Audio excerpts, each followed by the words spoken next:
Quintana. I was born in the Mission District, San Francisco. Started when I was about 8. I got 2 brothers that also play, so I used to bang on the pots and pans, in the hallway while they used to rehearse in the garage.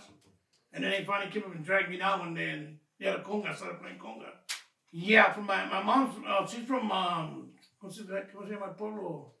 Jayuya. It's like a campo in Puerto Rico, and she was born there.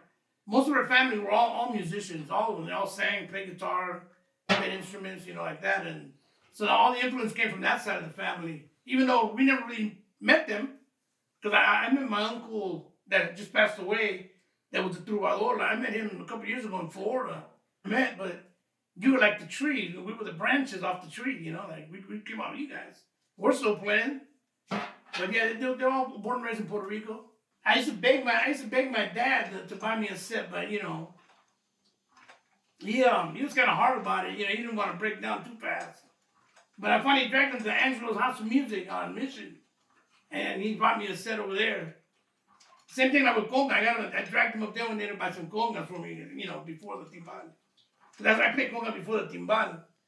But Pops he was pretty hard to get him to do that, I went to Angelo's House of Music one time to get lessons, right? There was a guy named Bob Fabiani or something like that.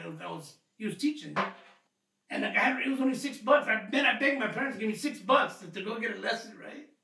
So I go down and I give the guy the money, and he starts playing, And then when we're finished, he told me, he said, here's the $6 back, man. I can't teach you nothing. And I left all bummed out. I got on the bus, go back home, like, oh, wow. He said, I can't teach you anything. And I was like, why? Like, I don't know nothing. I'm just playing. I'm just playing. That's all I'm doing. So, that was the end of the lessons. I went back to records, albums, just listen to albums and pick up, just try and imitate what they're doing, That's pretty much how I learned everything. My brother Alex was the leader of the band, and he had some of his friends from junior high school. They used to get together and just mess around. The band was called the Ghetto. So then he brought me down one day. He saw me banging on the pots and pans. So he brought me down and told me to come down and play a conga. His friend of his left there, so I went down and started playing the conga. This was 1960, 68, 67, around there. Yeah, like they were all teenagers. They were all junior high school students. My brother played drums. This guy named Angelo played bass. Victor Alvarez played guitar. Corina Sarvi played sax. Cleve Pollard was a singer. My brother Victor kind of played everything, a little bit here and there. Eddie Taylor played trumpet. Steve Frediani played alto. Mario, I can't think of his last name. Mario used to play baritone. And that was pretty much the band right there, and all. And I grew up like on 20th and Treat, right by the old John O'Connell.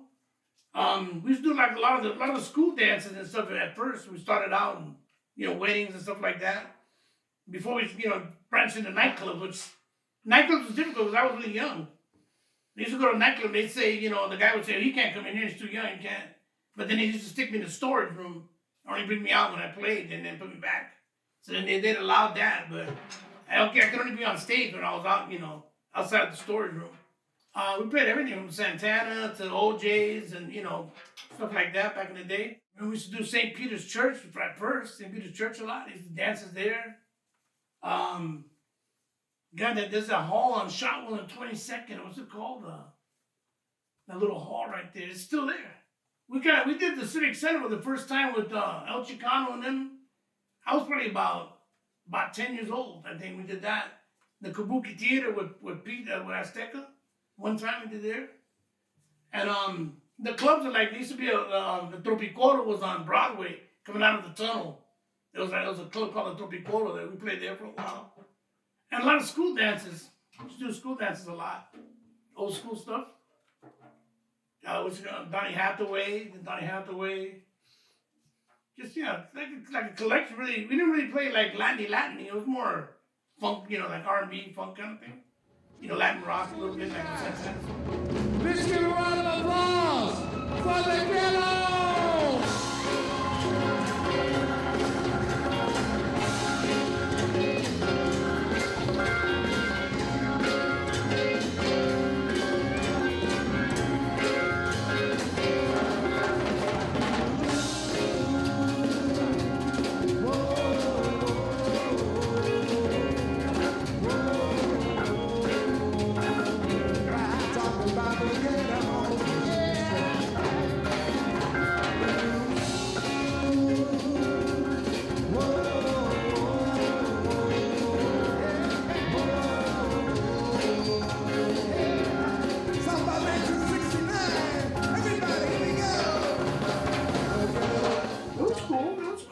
Dolores Park was jumping. Everybody was drumming over there at Dolores Park at the time. Raul and all them cats would come down there and play. It was cool. Even aquatic park, but I never got down to aquatic park. It was too far for me. But yeah, like they be drumming over. I used to go with Teddy Strong, with Teddy a lot. Teddy, like, Teddy took me under his wing for a long time. He taught me a lot of stuff too, in his own way, but he taught me a lot of stuff. He had his little method. Oh, just like a lot of R&B. There's R&B stuff, the Latin rock stuff. Malo was the Malibus at that time. They'd call us up. They'd be at the Mission Wild Mission. They'd take a break and then they call us to come down and play. My brother would get us all together. We'd run down there and then we'd play the rest of the night. They would just kick back and not play, right? And we'd play all night. It was crazy, but it was cool that the bands were the Latin Bloods, the Malibus, the Ghetto. The Mestizos out too. I think Mestizos was around at that time, or probably a little later. I can't remember all the names of the band. Getting old, starting to forget. We did Cocinando. I think was the only one tune we ever did. We tried to do, but it was difficult because the players had some of the guys weren't really too into the swing of the feel of it, right? So it didn't do too much. It was just that, and then that was like my brother one time came and brought me an 8-track and said, "Hey, check this out." It was Robertito, and it was The Message, right? Robertito's album. Man, that's the first time I ever heard Orestes. That was it. I was won over like that really quick. Like when you play Latin music and you play like R&B music, the drummer is more dominant, like in R&B and funk and rock and that.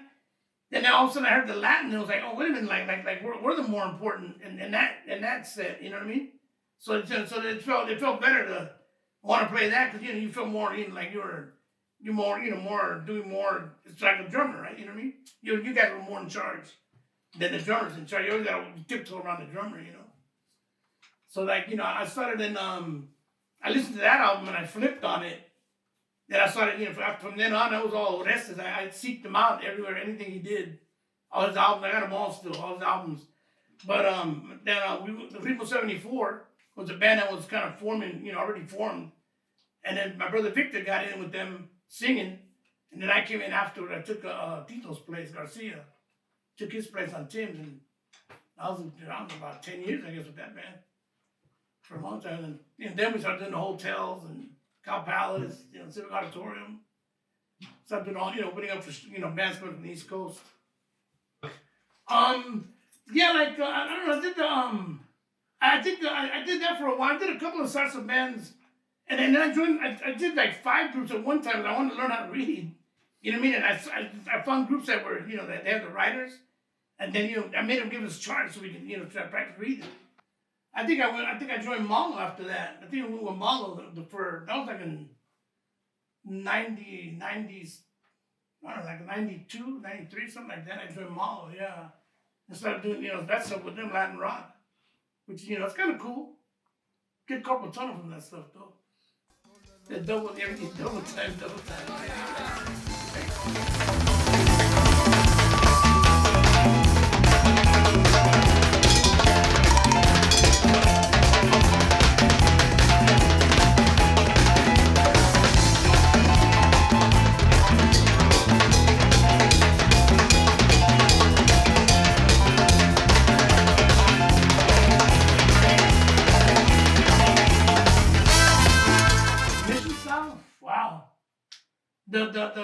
The Latin rock because Latin rock I would say was more of what came out of here, right? I'd say when I joined the Latin rock, I was like, wait a minute, you guys are like the guy's not playing like the square pattern, you know what I mean? He's not playing it square. He's playing it just kind of like rumbling over and over. You know what I mean? The double time is, you know what I mean? Like so, like I was kind of like, well, it's not in cloud, in other words, like, after coming from Latin music, right? Because I remember Latin guys from the East Coast used to come in here to play, and they say, you guys think like, like Santana's salsa. So no, we don't. We don't think that at all. What you guys are doing over there is what salsa, Latin rock is just Latin, but but it's rock too. It's a blend, so it's not. It ain't salsa. Because that they had the impression that that's what we thought was salsa was that. But with Latin rock, you just gotta your hands just go because you gotta go. You gotta feel it. Feel spots more than you normally feel. I did an album with Cespedes one time, and Oscar Sortero. Like he said, Orestes picked me up to do a gig that we were doing together, and I said, I got the new CD from Cespedes, and he said we threw it in, and then he said we're listening to it, and he was listening to me. He said, hey, Roberto's playing all my chops, right?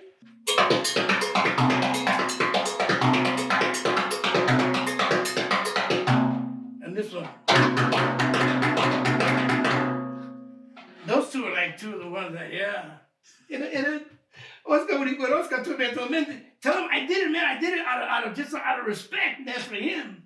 You know what I mean? Like I did it out of respect, all the chops that he would do. But he caught it. That's what he said. Hey, he's doing all my chops. I said, yeah, man. He's a man. Just awesome. Plays everything, all styles. Is what I like. Yeah, he's cool. Yeah, he always. I mean, I used to come home straight from school. I go straight home, set up the drums, and just put records on it. And I'd sit there for hours, lick for lick, trying to imitate it, not knowing how he did certain licks like that one. I don't know how. How do you do that? What do you do? But it just came into mind. When the first time I saw him do it, I said, damn, I did the same way. I saw it. I saw the vision of it. I guess I even got to play with the guy with his band here, and he had the gimbals. I got friends that say, man, you're lucky. That's your idol. You got to play with your idol. My idol's like Stanley Clark. I'll never play with Stanley Clark. You know what I mean? But you got to play with Orestes, man. That's your idol. Man, and Jesus Diaz. That's my favorite conga player right there. When it comes to playing Afro-Cuban shit.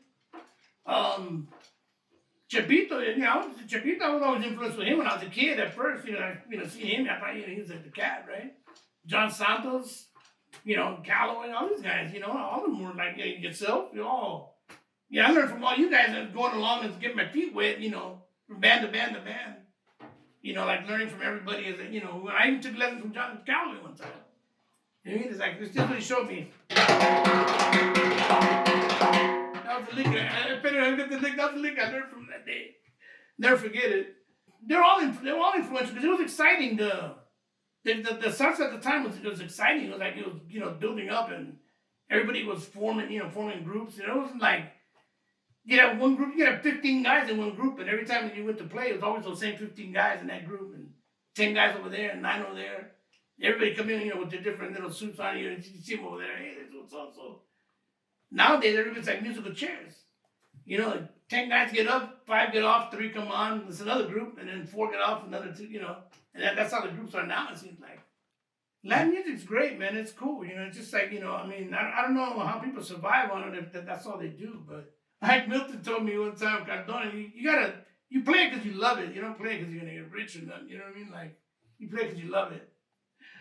But I did that, and from there, then I went to Spearhead, and then that was a whole other. That was kind of the icing on the cake, we got to travel all over the world. I said, Michael, like I told him one time, it was my birthday, we were in Switzerland, and we did the jazz festival out there. And I was like, man, like you gave me the pen to write the last chapter of the book for me, like things I thought I'd never do ever in my life, and the door opened up, you took me through it. But it wasn't the first time I ever, I used to always say in the 70s, I'd never go to New York unless I played. Because I just want to go visit unless I was going to play, right? So like my mom went one time with my sister and I stayed home. No, I can't go. But as time was going on, I was saying, I'm not going to make it to New York. I'm not going to get there to play. It looks like that, right? So I ended up with them guys and I was playing drums to boot, to top it off. And we did the summer stage in Central Park. And when we were on that tour to the U.S., from the East Coast back to the West Coast, we played Central Park, and I was talking to one of my brothers, Alex, right, the one who really got me started. I was talking to him on the phone, and I was bawling because I couldn't believe I'm in Central Park in New York. You know what I mean? Like I made it the way I wanted to make it here, right? I came to play after all these years, right? And then on the way back from that, I kept saying, you know, like I wanted to kind of, I wanted them to get the feel what I was feeling when we used to talk about when we were kids, like, being on big stages and in front of big crowds, like all over here and in Europe, whatever. So when before I came back to town, I called somebody, told me get them together to come to the Warfield market. So then when we got to did the setup on the platform, I set 2 chairs behind the platform, and then before we started playing, I had them call them up, and then I sat them behind the platform. And I just told them, this is like my what I could give you guys for you to experience, so you can see what it feels like. What we used to always talk about, like like I'm experiencing it with the band, so I want you guys to experience it too. But like right here behind me, so they just sat there with smiles on their face the whole time we played. They got off on it, like wow, it's trip. And it was like Spirit's got a good following, people jump up and down like crazy, and when the band's playing, it's like. I don't know. I can't really say. I just, I just take it by little. Whatever comes. If anything comes, it's good. If it comes, it's good. That's great. If I'm up for the challenge, I'll take it. If I can, if I get it. If not, then I just go take a seat and just wait for the next one. Like Steve Kroon told me one time. Steve Kroon. Steve, right? Steve used to play with Luther. He told me, man, don't chase the train. Don't chase the train. Buy a ticket and sit down at the station because it's going to stop. When it stops, then they're going to come out looking. They'll see us and say, come on, we need you. So, I said, all right. So I sat. I sat at the station. Michael picked me up from there, I was just there. I love the fluke that I joined that band. And I was there for like 6 years, I guess. Like, just like in and out of San Francisco. It was great.